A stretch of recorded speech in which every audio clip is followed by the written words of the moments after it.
Simona Gamba and Massimo Morini, who will be talking about the City of Lugano and Plan B Foundation project of the Lugano coin, Lugano token, sorry, and MyLugano app. Welcome. Thank you. So I will be as brief as possible since it's almost lunch time. Yes, I do, actually, yes. Thank you very much. So my name is Simona Gamba. Let me check if this works. Yeah. Okay, so I represent the city of Lugano, and I'm here today to talk about one of the main projects that we are working on as a startup inside the city administration.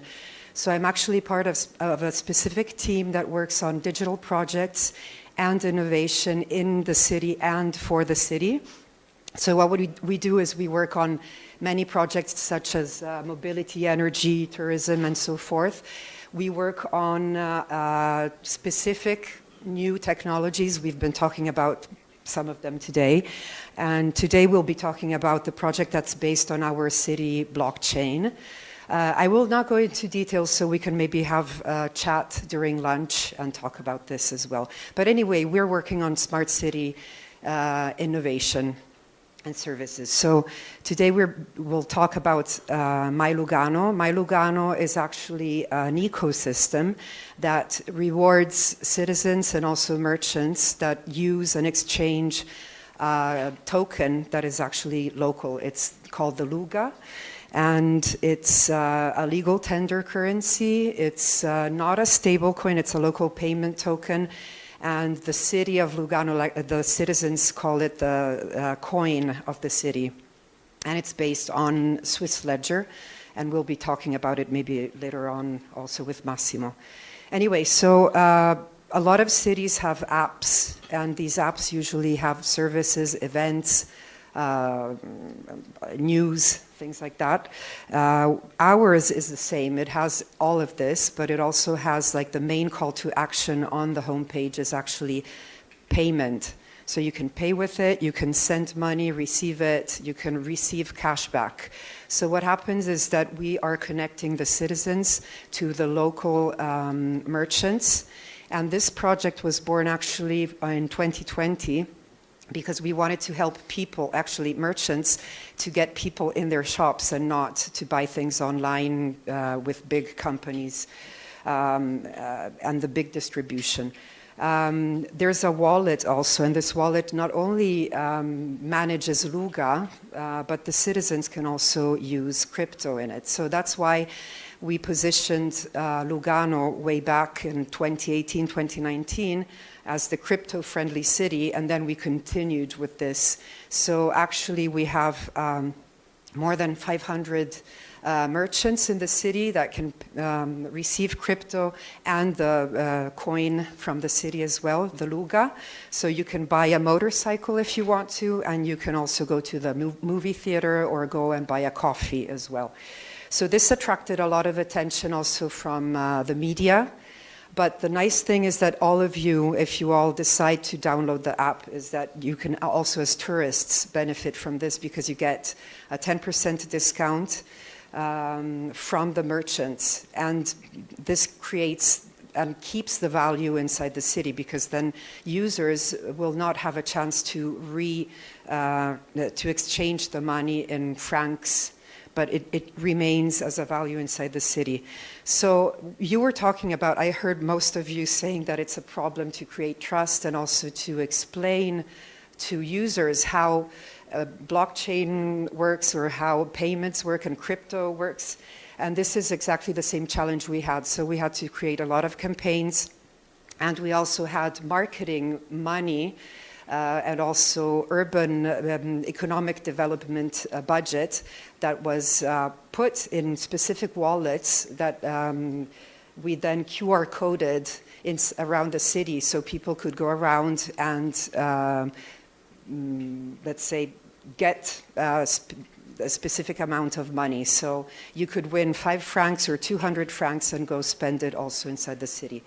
And this helped us also, and it's helping us because this type of infrastructure is not just helpful for the local merchants, but it's also helpful let's say if you want to do specific measures, I don't know if you have something similar here, but we have 200 francs that we give to all 18-year-olds as soon as they turn 18. And the problem is not having them go and spend it on alcohol or anything different. So this is like a culture voucher. So we can shortlist specific merchants that are connected to culture somehow, cinemas, bookstores, whatever. And so this helps us create a shopping experience that is also helpful for the citizens and for the tourists that come, because we can decide to choose where people are going to spend their money based on specific policies. Let's say culture, but it can be sustainable shopping, or it can also be helping, let's say, creating discounts for all the employees of the municipality. For example, we have a way to recognize all the people that work in the city, and they get a specific extra discount in all these shops. So this is useful for us, and it's helping us also create like a test bed for other cities that are interested in this. We're actually white labeling this type of system. So if you're interested, let us know. And yeah, we have 60,000 users that are actually active on the app and that use it. And out of these, 40,000 are the ones that are actually engaged in the wallet, like in using the wallet. So it's always increasing, and people are starting to get it, to understand what crypto is and how digital payments work. And so it's, yeah, working well. I would give you the floor now. Huh? Okay, that's perfect. Yeah. So you need to give me the remote, and that's it. Yeah, now we do another very brief analysis of the economic meaning, in a sense, of what we are trying to do in Lugano. You know, we live in a so-called platform economy. So there are entire markets which are dominated by one big monopolist, you know, with one big platform. In a sense, we like it because usually it gives you some you spend a little bit less, you have more supply. But these have damaged a lot local businesses, you know. So our idea was, can we actually make a platform for those without a platform, you know?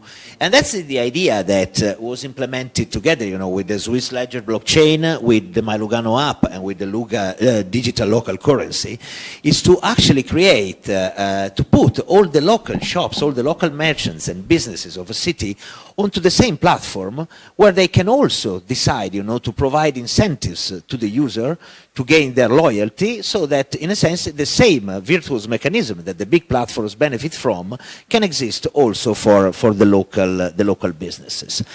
You need an intervention of the government, in this case of the local government, because you need to solve a sort of coordination problem. It's very meaningful to start from a payment platform, because not only, you know, you bring back to the city one of the things where you usually have to give returns to external players, but also it allows you to circulate tokenized benefits and incentives very easily on your payment platforms. And the local currency, in a sense, ensures that the resources remain spent locally. We actually built a Swiss Ledger, which is based on open source EVM compatible blockchain adapted to the local needs. It's a consensus algorithm where essentially the local businesses and institutions validate transactions. Very important is this logic of digital cashback that allows the merchants, in a sense, to create something that increases the loyalty of the users, because if they use the Luga, they do get cashback. The public administration gives an initial endowment to start a business, but then to those that are able to expand their business in Luga, they keep this initial endowment, but then start essentially providing the cashback benefit themselves. Interestingly, this has some good economic consequences, you know. It incentivizes loyalty in the users and commitment in the merchants. it actually represents, in part, an increase of monetary supply, because there is not an automatic right to conversion for the user, and for the merchants it's conditional. Even if a part of the reserves instead is held in the financial system as a reserve, this, in any case, has a multiplicative effect, because through lending, it benefits in the end still the community, and it has been measured already, but we are seeing the same in Lugano, that the kind of money that you earn with a benefit like cashback gets spent more easily and more rapidly, so you also increase money velocity. Interestingly enough, this infrastructure has been used by the municipality for different kinds of targeted incentives. For example, Luga has been distributed in foreign events or in events in other cities of Switzerland, but then being spendable in Lugano, it attracted people to come to Lugano. Some urban promotion initiatives has been based on people coming and being able to find Lugas by some gamification, during the city. The private sector decided to use the Luga even for their final year bonuses, because that, in a sense, being usually local businesses, they were benefiting partially from their bonuses. And as Simona was already talking about, that there is also the possibility of doing conditional allocations, in the sense that only if you have some features you actually get a certain benefit, that are also targeted, because they can only be used in a certain kind of sector. Obviously, digital identity is an important component here, for example, for this kind of conditional allocation and targeted usage. We're trying to design it really with the maximum privacy by design. For example, I don't know, if you you can do something or you can receive something, or only if you are older than 18, the check will only be on the fact that you are older than 18, not on your full age. So the minimum exposure of your data. And also, since that's a component of digital identity which is used both for payments and for other activity, we have started to implement different forms of keys to reduce as much as possible the linkability and also the surface potentially exposed to attacks. So the message is that even if apparently we are talking about one new digital currency, one new blockchain, and some governmental initiatives, in reality that's for us is a unique urban infrastructure that allows, in a sense, to drive and to give also to the local economy the possibility to grow and somehow beat the competition from big international foreign platforms. Thank you very much.